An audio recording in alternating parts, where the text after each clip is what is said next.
할렐루야, 복된 아침입니다. 새 찬송가 383장 눈을 들어 산을 보니 함께 찬양하시면서 12월 8일 월요일 가정에서 드리는 새벽 예배를 시작하겠습니다.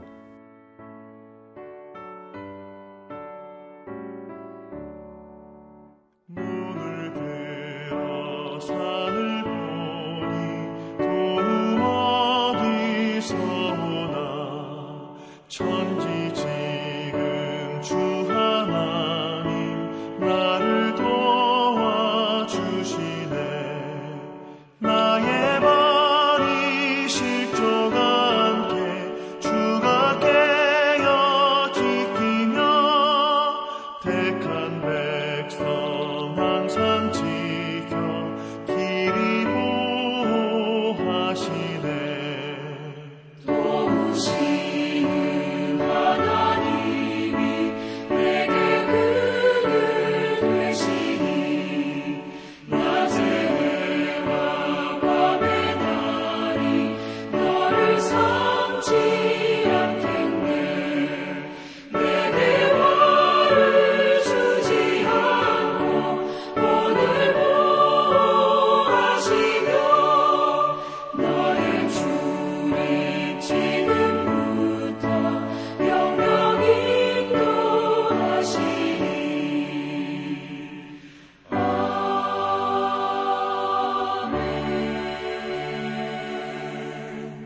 12월 대강절을 맞이하여 성탄에 대한 기도 제목으로 또 중보 기도하고 있습니다. 오늘은 어제 직분을 받으신 모든 임직자들을 위해서 함께 기도합니다. 이들이 십자가에서 자기를 부인하고 또 겸손함과 충성으로 교회의 일꾼이 되어 감사함으로 교회를 섬기게 하소서. 이 제목으로 이 시간 함께 기도하겠습니다. 사랑과 은혜가 풍성하신 하나님, 이번 12월 대강절은 온 인류를 위해 이 땅 가운데 오신 아기 예수님을 경배하고 기뻐하며 하나님 아버지께 감사하는 한 달이 되기를 소원합니다. 특별히 오늘은 어제 직분을 받은 모든 임직자들을 위해 중보합니다. 이들이 십자가 앞에서 자기를 날마다 부인하게 하시고 무엇보다 겸손함과 충성으로 교회의 일꾼이 되게 하여 주시옵소서. 사역을 하며 지치지 않게 하시고 늘 세임 주시는 하나님을 경험하게 하셔서 은혜로 모든 사역을 잘 감당하게 하여 주시옵소서. 이제 오늘 이 새벽 예배를 위해 기도합니다. 하나님의 말씀이 우리의 심령에 새겨지게 하셔서 말씀을 따라 살기로 결단하는 이 시간 되게 하여 주시옵소서. 감사드립니다. 예수님의 이름으로 기도드립니다. 아멘. 오늘 우리에게 주신 하나님의 말씀은 예레미야 45장 1절에서 5절까지 말씀입니다. 함께 읽겠습니다. 유다의 요시야 왕의 아들 여호야김 넷째 해에 네리야의 아들 바룩이 예레미야가 불러주는 대로 이 모든 말을 책에 기록하니라. 그때 선지자 예레미야가 그에게 말하여 이르되 바룩아, 이스라엘의 하나님 여호와께서 내게 이같이 말씀하셨느니라. 내가 일찍이 말하기를 화로다. 여호와께서 나의 고통에 슬픔을 더하셨으니 나는 나의 탄식으로 피곤하여 평안을 찾지 못하도다. 너는 그에게 이르라. 여호와께서 이와 같이 말씀하시기를 보라, 나는 내가 세운 것을 헐기도 하며 내가 심은 것을 뽑기도 하나니 온 땅에 그리하겠거늘. 내가 너를 위하여 큰 일을 찾느냐? 그것을 찾지 말라. 보라, 내가 모든 육체에 재난을 내리리라. 그러나 내가 가는 모든 곳에서는 내가 너에게 내 생명을 노량물 주듯 하리라. 여호와의 말씀이니라. 아멘. 내가 너를 위하여 큰 일을 찾느냐라는 제목으로 하나님 말씀 증거하겠습니다. 제가 10대 시절에 교회 안에서 뜨겁게 논쟁이 되던 화두가 있었습니다. 바로 고지론과 미답지론입니다. 고지론은 성도가 탁월함으로 세상에 영향을 줘서 사회를 변화시킬 수 있다는 관점입니다. 반면에 미답지론은 성도일수록 변두리로 내려가서 아래로부터의 변화를 일으켜야 한다는 관점입니다. 고지론은 탁월함과 또 성취에 대한 이야기라면 미답지론은 겸손과 충성에 대한 그런 관점을 갖고 있습니다. 이 두 가지 이론 중에 누가 맞을까요? 저는 이렇게 생각합니다. 성도가 위치한 자리에 높낮이가 본질이 될 수는 없습니다. 그런데 그 자리에서 누구를 드러내느냐가 본질입니다. 하나님이 우리를 높이시면 그 자리에서 예수님을 드러내는 탁월함으로 충성하면 되고, 또 하나님이 우리를 낮추시면 그 자리에서 예수님을 드러내는 겸손함으로 충성하면 됩니다. 그런 점에서 높은 자리나 낮은 자리나 결국 삶의 방향이 그리스도께로 향할 때에 의미가 있습니다. 오늘 본문 속에 바룩은 절망의 시대 속에서 그가 할 수 있는 큰 일을 찾고 있었습니다. 5절 말씀의 앞부분을 한번 보십시오. 내가 너를 위하여 큰 일을 찾느냐? 그것을 찾지 말라. 바룩을 향한 하나님의 말씀이었습니다. 1절 말씀을 보면 바룩은 단순한 서기관이 아니었습니다. 예레미야에게 전해진 하나님의 심판을 글로 기록해야 되는 그런 사명을 감당했던 서기관이었습니다.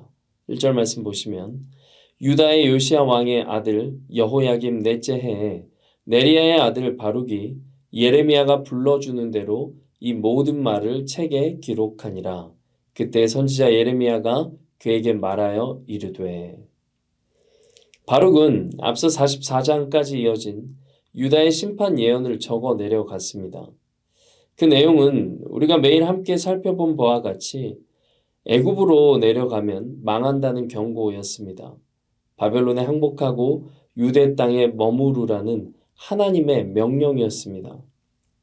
우리가 누군가에게 조언 하나를 하는 것도 참 조심스러운데 누가 이런 메시지를 적고 싶었겠습니까? 그러나 하나님은 바룩에게 이 일을 맡기셨습니다.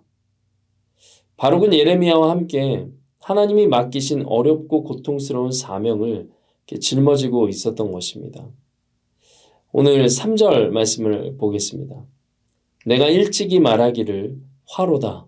여호와께서 나의 고통에 슬픔을 더하셨으니 나는 나의 탄식으로 피곤하여 평안을 찾지 못하도다. 네, 여기서 여호와께서 나의 고통에 슬픔을 더하셨으니 이렇게 기록하고 있는데요. 바룩은 자신이 맡은 사명의 짐 때문에 하나님 앞에 탄식하고 있었습니다. 그런데 3절에 첫 세 단어를 보십시오. 내가 일찍이 말하기를. 하나님은 처음부터 바룩의 탄식을 들으셨다는 것입니다. 하나님은 오늘 우리에게도 동일하게 역사하십니다. 하나님은 우리가 말로 기도를 시작하기도 전에 새어나오는 한숨과 탄식까지도 다 들으시는 분이십니다. 로마서 8장 26절은 우리에게 이렇게 말합니다. 이와 같이 성령도 우리의 연약함을 도우시나니 우리는 마땅히 기도할 바를 알지 못하나 오직 성령이 말할 수 없는 탄식으로 우리를 위하여 친히 간구하시느니라. 너무 큰 어려움을 맞닥뜨려서 기도가 한마디도 입 밖으로 나오지 못하는 분들도 계신 줄 압니다. 그럴 때에도 하나님은 우리의 한숨과 탄식을 모두 듣고 계십니다. 우리 안에 내주하시는 성령님은 말할 수 없는 탄식으로 우리를 위해 쉼없이 간구하고 계십니다. 그러므로 기도할 말이 없어도 하나님께 나아갑시다. 기도의 말이 한마디도 나오지 않을지라도 하나님 앞에 나아가십시다. 우리의 모든 것을 아시는 하나님께서 우리를 위로하시고 새 일을 행하실 줄로 믿습니다. 처음에 우리가 함께 살폈던 5절 말씀으로 다시 돌아가 보겠습니다. 내가 너를 위하여 큰 일을 찾느냐? 그것을 찾지 말라.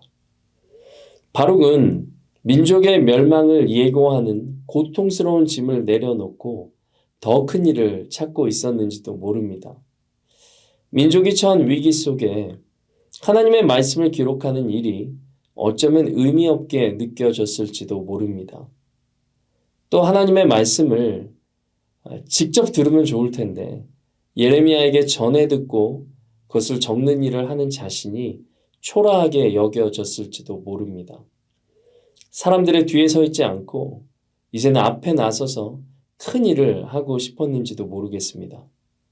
저와 여러분은 어떻습니까? 하나님이 맡겨주신 일보다 더 큰 일을 원할 때가 우리 마음에 생기곤 합니다. 사람들에게 더 인정받는 일, 더 의미 있는 일, 지금보다 영향력이 큰 일을 하고 싶습니다. 그래서인지 높은 자리에 있는 사람들에 대해서 잘 인정이 안 되는 경우들도 있습니다. 내가 저 자리에 있었다면 훨씬 나을 텐데, 내가 저 위치에 있다면 훨씬 더 잘할 텐데, 이런 식으로 하나님을 위해 큰 일을 찾는다고 하면서 실제로는 교만한 마음이 점점 올라오는 것입니다. 그러나 하나님은 큰 일을 찾고 있는 바룩에게 5절 하반절로 이렇게 말씀하십니다. 보라, 내가 모든 육체에 재난을 내리리라. 그러나 내가 가는 모든 곳에서는 내가 너에게 내 생명을 노량물 주듯 하리라. 모든 육체에 재난은 임할 것이나 바룩만큼은 지켜주시겠다는 하나님의 약속입니다. 바룩이 생각할 때 지금 그가 하고 있는 서기관의 일이 위대하지 않게 여겨졌어도 하나님께는 그것이 무엇보다도 큰 일이었습니다. 이것은 하나님께서 바룩을 꼭 살리셔야 할 만큼 그의 인생은 결코 작지 않았습니다. 여기서 우리는 바룩에게 주어진 진정한 축복이 무엇인지를 깨닫습니다. 진정한 축복은 큰 일을 하거나 큰 영향력을 미치는 것이 아닙니다. 하나님의 함께하심, 하나님이 지켜주시는 생명이 바로 축복입니다. 하나님은 일의 크기보다도 우리의 존재 자체를 보물처럼 여기시기 때문입니다. 하나님의 말씀을 들은 바룩은 예레미야를 통해 전해들은 멸망의 예언을 다 받아 적습니다. 그것이 고통스럽고 어쩌면 하찮은 일처럼 여겨졌을지라도 그 자리를 떠나지 않고 충성스럽게 지켰습니다. 그리고 그의 순종으로 인해 우리는 오늘 예레미야서를 이렇게 읽을 수 있습니다. 그의 충성이 하나님의 큰 일을 이루는 통로가 된 것입니다. 지금 저와 여러분에게 하나님께서 맡기신 자리가 어디입니까? 가정, 학교, 직장, 교회 사역, 하나님이 맡기신 자리들이 있습니다. 그 자리를 잘 지키십시오. 그 자리에서 하나님을 만나고 하나님께 붙어 있으며 그 자리에서 충성하십시오. 우리의 사명은 큰 일을 하는 데 있지 않습니다. 주신 자리를 충성되이 지키고 하나님과 만나는 자리를 소중히 여기는 것이 바로 우리의 사명입니다.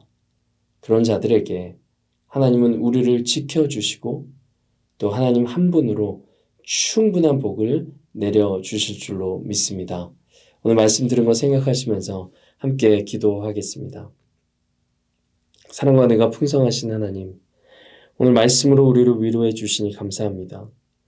누구나 큰 일을 하기를 원하지만 그것보다 하나님이 맡기신 자리를 잘 지켜내고 작고 하찮은 일처럼 여겨질지라도 그 자리에서 충성할 때 하나님이 우리의 생명을 지키시고 하나님이 우리의 복이 되시는 줄로 믿습니다.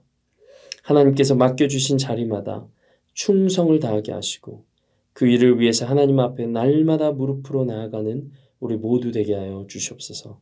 이 시간 여러 가지 기도 제목으로 주님 앞에 나아갑니다.